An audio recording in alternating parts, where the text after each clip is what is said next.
The Earthquake in Chile by Heinrich von Kleist. The Earthquake in Chile. German, Das Erdbeben in Chile is a novella written by Heinrich von Kleist, 1777–1811, and published in 1807. The novella's central characters are two lovers caught up in the chaos of the 1647 Santiago earthquake in Chile. Synopsis. The story begins with the lead character, Hieronymo Ruggiero, preparing to hang himself in prison in Santiago in 1647. Ruggiero had been a tutor at the house of Don Asterone. But Don Asterone dismissed him upon Asterone's discovery of an illicit relationship between his daughter and Hieronymo. Hieronymo and Josephine continued their relationship and were soon discovered by Josephine's brother. Don Asterone sends Josephine to a convent, where she and Hieronymo continue their relationship. Until one day Josephine gave birth on the steps of the cathedral. The city folk are excited by this story. Hieronymo was sent to prison and Josephine was scheduled to be executed. As the procession marched towards the execution site, Hieronymo prepares to hang himself. At this moment, a strong earthquake destroys much of the city, freeing Hieronymo from prison.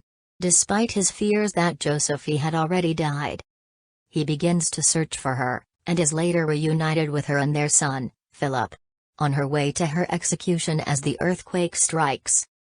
Josephine rescues her son from the convent, where she had entrusted him to an abbess.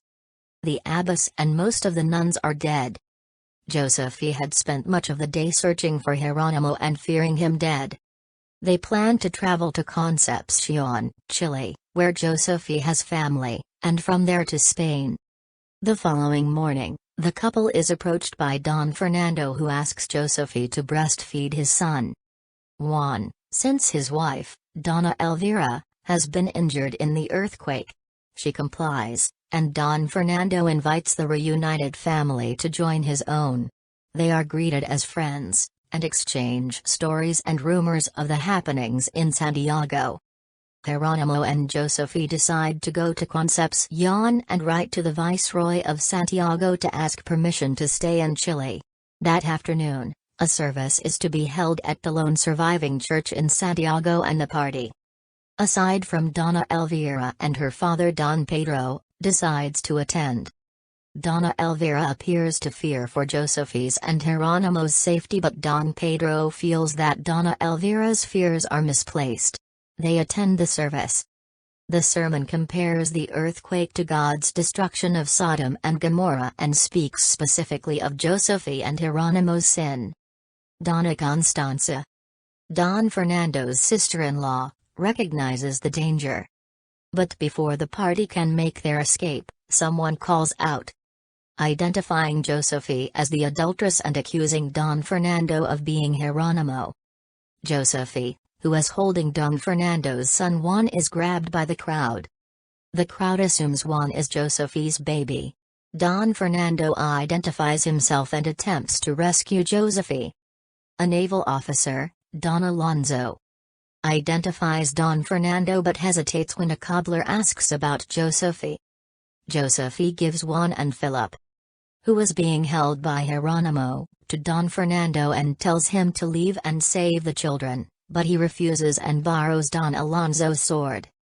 The crowd allows them to leave, and just as they think it's safe to enter the courtyard, a man claims that he is Hieronymo's father and clubs Hieronymo over the head. Donna Constanza, who had been walking with Hieronymo, runs to Don Alonso, but is mistaken for Josephine and is also clubbed to death. Seeing this, Josephine gives herself up to the crowd and is clubbed by the cobbler, Master Pedro.